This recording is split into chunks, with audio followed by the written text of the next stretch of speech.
கர்த்தர் உன்னை தினமும் தேடுகிறார் என்ற தலைப்பில் அதிகமாக தியானித்தவருடன் இந்த கர்த்தருடைய வார்த்தையை தியானிப்போம்.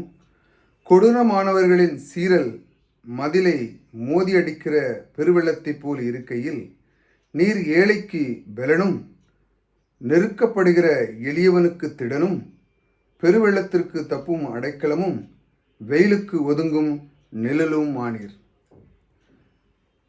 மதிலை மோதி அடிக்கிற வெள்ளம், அதாவது தண்ணி வேகத்தில் அடிக்கிற மாதிரி சில பேர்கள் கொடூரமானவர்கள் நமக்கு பிரச்சனைகளை தர மத்தியிலே தேவன் எப்படி அது நமக்கு அடைக்கலமாக இருக்கிறார் பாருங்க. நீர் ஏழைகளுக்கு பெலனும், அவர் நம்மோடு கூட இருந்து பெலன் கொடுக்கிறார்.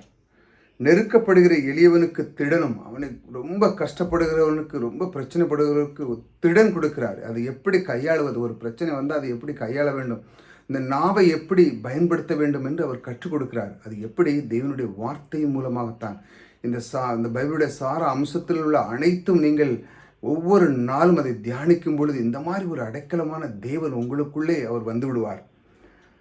பெருவெள்ளத்திற்கு தப்பி அடைக்க, அதாவது ரொம்ப நெருங்கி என்று இப்போ கழுத்து வர தண்ணி வந்துட்டு அப்படி சொல்லுவாங்க, ரொம்ப பிரச்சனைங்க, இதுக்கு மேலே வாழ்க்கையில் வாழவே முடியாது, என்னமோ அவ்வளோதான் அப்படின்னு. ஆனாலும் அந்த நேரத்தில் அவர் தப்பிக்க வைக்கிற தேவன் நம்மோடு கூட இருக்கிறார். எப்படி பாருங்கள், வெயிலுக்கு ஒதுங்க நிழல். வெயில் அடிச்சுன்னா அந்த மே மாதம் ஏப்ரல் மாதம்லாம் ரொம்ப வெயிலும், ஏதாட்டும் இந்த பக்கத்தில் மரங்கள் இதெல்லாம் நிற்பாங்க.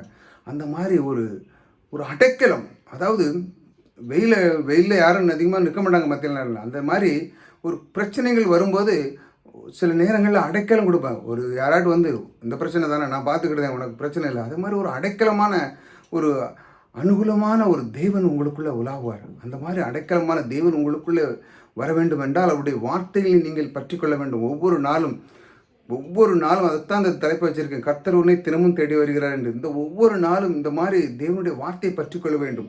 அவர் எனக்கு பலனாக இருக்கிறார், அவர் எனக்கு திடனாகவும் இருக்கிறார், அவர் என்னை தப்பிக்க வல்லவராக இருக்கிறார், வெயில்களுக்கு ஒதுங்கும் நிழலுமாக இருக்கிறார். அவர் அந்த ரொம்ப சூடான நேரத்திலையும் அவர் உலர்ந்த காற்றை கொடுத்து அற்புதமான உங்களை தேற்றுகிறவராக இருக்கிறார். இப்படிப்பட்ட ஒரு வார்த்தை உங்களுக்கு கிடைக்கும் பொழுது உங்களுடைய மனம் எவ்வளோ சந்தோஷப்படும். அப்படிப்பட்ட ஆண்டவர் தான் உங்களுக்குள்ளே உலாவ வேண்டும். ஆகையால் ஒவ்வொரு நாளும் இந்த மாதிரி வார்த்தைகளை பற்றி கொள்ளுங்கள். அடைக்கலமான தேவன் உங்களோடு கூட இருக்கிறார், உங்களை ஆசீர்வதித்திருக்கிறார்.